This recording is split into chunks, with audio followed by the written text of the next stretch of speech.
You drove them deep into the heart of the Reich. You thought they were dead? You were wrong. That bone-chilling description is for Treyarch's first zombies map, Nacht Der Untoten.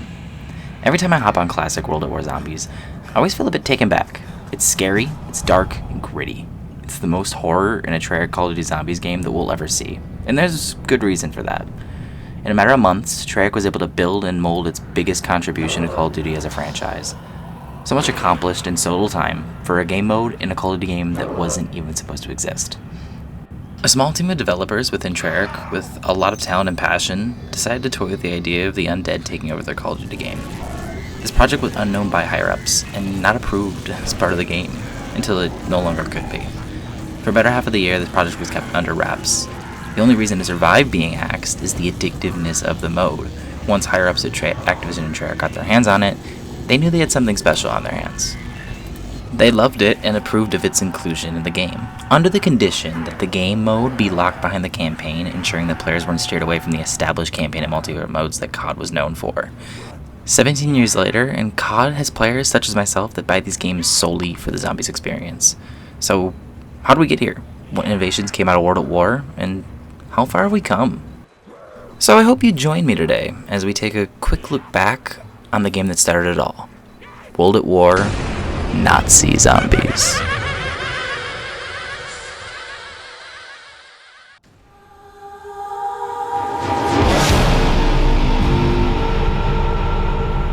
Nacht is at its best terrifying and chaotic, and at its worst repetitive and boring. The mere concept for a Call of Duty title alone was something never done before. It was new, uncharted territory. So naturally, some things fundamental to zombies at its core had yet to be developed, created. You got barriers which you can rebuild, some wall buys, a mystery box, and a chance at a ray gun. Good luck. That being said, Nacht Der Untoten is far from a bad map. You see, World at War had some growing pains, and for that makes this very quaint in terms of raw content when compared to future maps and future installments. And in spite of that, it's still fucking terrifying. Something to note, Nacht Der Untoten and its first two successors have a max zombie spawn rate of 24, which is a far cry from what future zombie maps would have. This automatically changes the overall gameplay of World at War's first three maps compared to World at War's last map and every map in every game preceding. In addition to the unorthodox zombie spawn system, the AI in Nacht was in its primal days. You wouldn't get hit by a zombie in Nacht unless you stopped moving or got trapped. This makes the experience in Nacht one of the most unique. It's small, close-cornered, bare to the bone with the barest of essentials. To put that in perspective, this is only one of 2 zombie maps in the entire Treyarch series not to feature any perks, simply by design. Not even future remasters of Nacht can use this as a selling point, as both the Black Ops 1 and Black Ops 3 version feature a mule kick machine, while the Black Ops 3 version goes the extra mile and adds a Wonder Fizz machine as well as Gobblegums on top of that, which can also allow for not only perks, but as well as Pack-a-Punch, given the Gobblegums you choose. On the walls feature some writings, some cryptic, some hopeless. These writings are the first hint at a sense of story for the game mode, as the characters present on the map are completely mute, and the only radio present on the map plays an Easter egg song varying from historical themes, the World at War campaign soundtrack, and lastly WTF by Kevin Sherwood, which Kevin Sherwood alone will become a staple within the series, even in just a few maps' time. The only other kind of Easter egg per se in this map is the hidden cabinet wall buy, which gives players a scoped Car 98K for 1,500 points. Jesus Christ. Granted, on Nacht there's not much else you can buy on the map, but for 1,500 points, I think we all would have appreciated something a little bit more powerful. Nacht on World at War is all things considered terrifying. It's the utter hopelessness, knowing that death can conquer you at any given moment. This map's atmosphere is made up by a very heavy blanket of dread and defeat. The map opens up on that iconic cutscene. Our planes crashed and are now deserted. Looking into the distance, a shadowy figure comes into frame. It begins moving closer, faster and faster it comes, charging right for us. A single zombie takes you down, and the now infamous words pop up on the screen before spawning in. Nazi zombies. Nacht is a wonderfully unique experience, even if I don't find myself revisiting it quite often. It can be repetitive, even boring to me at times. Despite all that though, 17 years later, Nacht Der Untoten will be forever the map that started it all. Electroshock therapy, chemically engineered beverages, hordes of undead Nazis, find the power to unite and send them back to their graves. And on March 29th, 2009, World at War fans did just that. They were given a look into the future, a brand new zombies experience for those intrigued by the campaign bonus. If Nacht laid the foundation, then Verruckt built the framing. Verruckt builds upon the precedents set in Nacht. In addition to the endless waves of the undead, chalk wall buys, and a mystery box, Verruckt opens the door to even more of what we know and love. For starters, we have a power switch. Yay! What powers up when turning on the power? Well, coincidentally, more power to the player. With the introduction of perks, players now have the ability to purchase these sodas that run through your system, giving your person some much welcome abilities to help you keep kicking for a bit longer. If you want a better chance of making it past round 6, then Jarkonog's got your back. Want to minimize every vulnerable moment possible? That's where Speed Cola comes in, speeding up your gun reload speed to help mitigate any potential threat. Want to shoot a fuck ton faster? Then reach for the root beer shelf and grab some double tap root beer. Need to revive your garbage teammates on a whim? Then you need a little revive with some quick revive soda. These added abilities enhanced the overall experience and opened up new avenues to surviving even longer and easier than ever before, as well as the added overall setup in your game. This fundamentally changed the game from here on out. This is a huge addition, a big chunk of what we know and love of the game today. So, for that, Verruckt deserves a lot of props.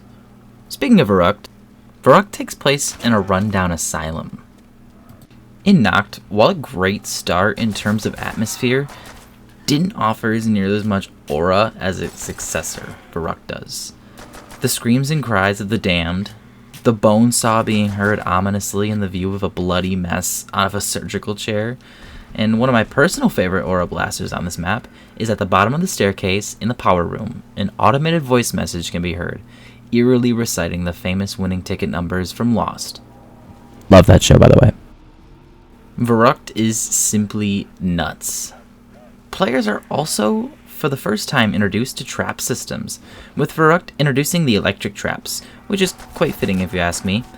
The addition of perks and traps allow the player to come up with new and creative ways to survive the rounds while conserving as much ammo as possible, adding even more progression to the overall mode. In addition to all these gameplay additions, for the first time ever, we have a voice cast. While not our original Ultimus crew we all know and love, Verrückt introduces us to 4 US soldiers, one of them being Tank Dempsey, just unfortunately not yet voiced by Steve Blum. For this being only the second map in the entire series, they really went for it. Treyarch could have so easily just taken the core mechanics of Nacht, added something like a Wonder Waff, and called it a day. Bam, $15, it's gorgeous.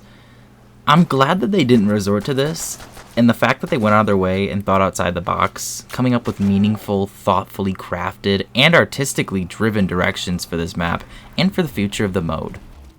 Everything from the aesthetics to the overall added gameplay elements makes Verrückt an overall excellent first ever DLC. Treyarch really doubled down on the fun and expanded the overall gameplay experience. If it wasn't for Verrückt, we'd be missing some key features this game mode is now known for. That's what's so special about World at War, is that every single map adds key elements to the series that we know and love. It's a unique game to play from start to finish. World at War's third Zombies experience would creep its way in on June 11th, 2009 with the release of Swamp of Death, Shi No Numa. Maggot-ridden corpses, bug-infested swamp, hundreds of the undead Imperial army. Choose your tactic and defend for your lives. Shi No Numa is the first entirely new map built for zombies. Nacht, Verruckt, as well as Riese were all based off of maps from either the campaign or multiplayer. This is an incredible feat for zombies. While I don't think, especially when talking about the early days, that using pre-existing assets is a bad thing, so long as the assets are used in fun and unique ways, which World at War made sure that they did, Shi No Numa being completely original, though, shows Treyarch's growing confidence in the game mode's future. Taking place in Japan, Shi No Numa introduces us to the ultimate crew of characters. This includes the badass, American, jugger-loving girl Tank Dempsey that we all know and love, now voiced by Steve Blum. The drunken Russian, who is clearly still in love with his fourth wife, or was it fifth wife? Nikolai Belinsky, voiced by Fred Tatasciore. The brave and honorable Takeo Masaki, who definitely is not a cliche, who keeps forgetting to update his Facebook page, voiced by Tom Kane. These three are being deceived by the Doctor himself, who will prevail no matter how many hordes of the undead she sends his way. Edward Richtofen, played by the wonderful Nolan North. The introduction of these guys will become absolutely vital for the Call of Duty Zombies franchise going forward. It is undeniable the lasting effects that these characters had on us fans. Shi No Numa also introduces us to a new and important gameplay element, with the Hellhounds, howling into the scene. Oh my god, that was so fucking dumb. These boss rounds will reward players with a max ammo power-up. In World at War, these dog rounds were also significantly more threatening, and because of that, much more terrifying. I love the dog rounds in World at War, and it's yet another innovation made in this game. Hey, we haven't had a new wonder weapon since the Introducing the Wonderwaff DG2! That's right, folks. Shi No Numa pulls the curtain on the tried and true Wonder Waffle. This is without a doubt the best version of the Wonderwaff. Let me explain. Shi No Numa is the last map with a 24 zombie spawn cap. The Wonderwaff can kill up to 10 zombies in a single shot. That means, in theory, it should only take 3 shots of the Wonderwaff to completely end the round. So, let's just say the high rounds achieved legitimately are wildly impressive, and that's all thanks to the round cap and the power of the Wonderwaff. The atmosphere is another amazing step forward. With this being a completely original map for zombies, this allowed Treyarch to really get creative and dip their toes into the sci-fi of it all. The elemental 115 rock sitting outside the map, emitting what can only be described as eerie, I guess. I personally just think it's pretty freaking cool. The zombies are also decked out to match the setting of the map as well. Moving around where there is water can be a bit tricky to navigate in terms of the map layout. However, once you set up, you really don't ever have to visit there again, especially when playing solo on World at War, because once again, self-revive in solo came with the launch of Black Ops 1. This map on paper is not as innovative as Verrückt upon initial analyzation, but upon further realization and inspection though, Shi No Numa is another very important building block being added to the framing with these additions. Plus, with Ultimus' introduction, another important piece is crafted, the story. Richtofen laughing when interacting. For the first time ever, this map relies on both the magic for the power of perk machines, meaning that there's no power switch present on the map, and in addition to that, it's the first time the perks spawn in randomized locations.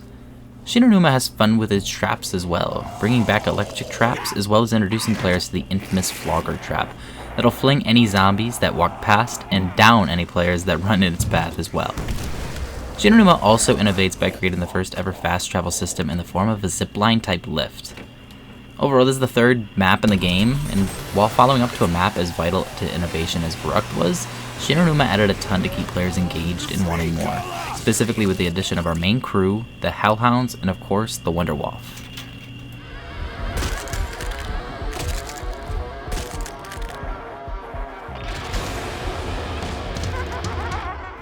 The giant is rising. Face the might of the Nazi zombies in their heartland. This is where it all began. This is where the master plan took shape. Is this where it all ends?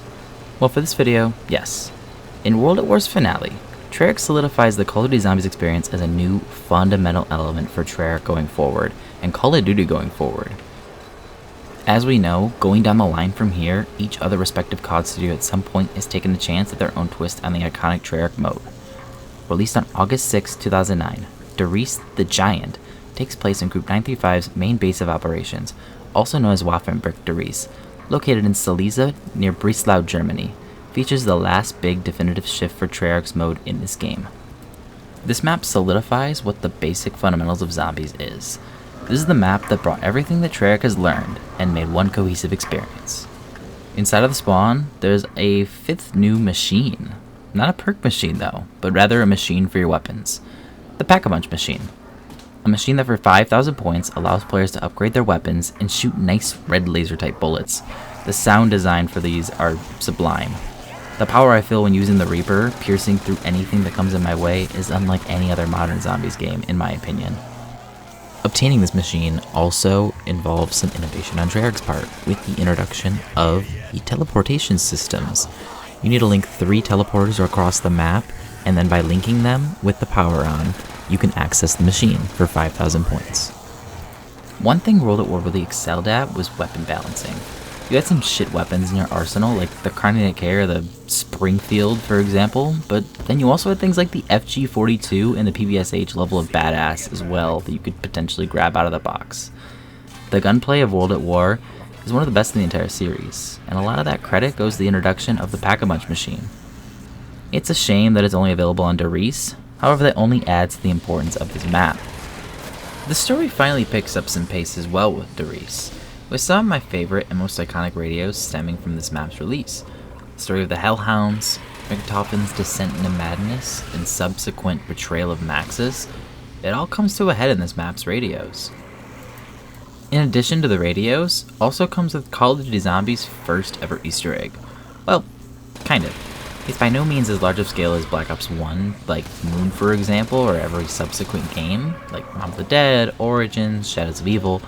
However, the Flytrap Easter egg is a huge stepping stone into what's to come for the mode. This map genuinely has more story going for it than its successor, Shi No Numa, which really had the story take a back seat. Riese is made up of incredible gameplay innovation and story progression. At this point, Treyarch understood that you either were a fan or you weren't, and that the fans that they did build across the year were now in it for the long haul. Treyarch knew this, and really went all out for this last map. Initially, Shi No Numa was supposed to be the 4th DLC for World at War, but was pushed back for Black Ops 1's launch, which honestly was a blessing in disguise. Where Riese pushed the mode forward, Shi No remained stagnant in its innovations in storytelling. The Monkey Bomb. Its grand introduction was right here in this map. A worthy addition that fans have absolutely come to adore over the years. Now, speaking of not so adored, is the Wunderwaffe. As previously stated, Shi No Numa was the last map to feature a cap of 24 zombie spawns per round. That alone set the Wunderwaffe back a bit in terms of overall effectiveness in this map. However, nothing can compare to the absolute game-breaking glitch that happens with the Wunderwaffe on this map.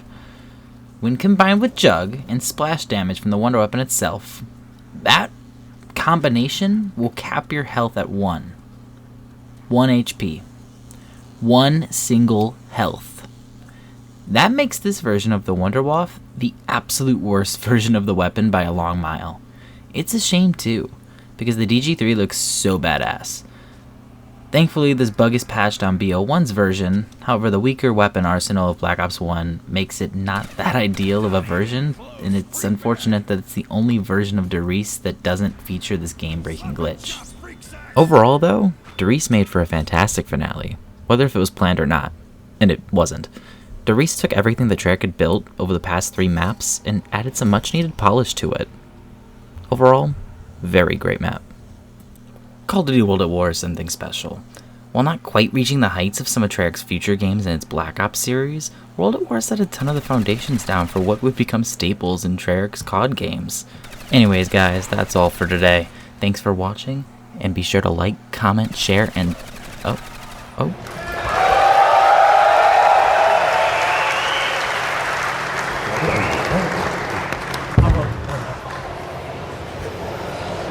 Friends, we're not done yet.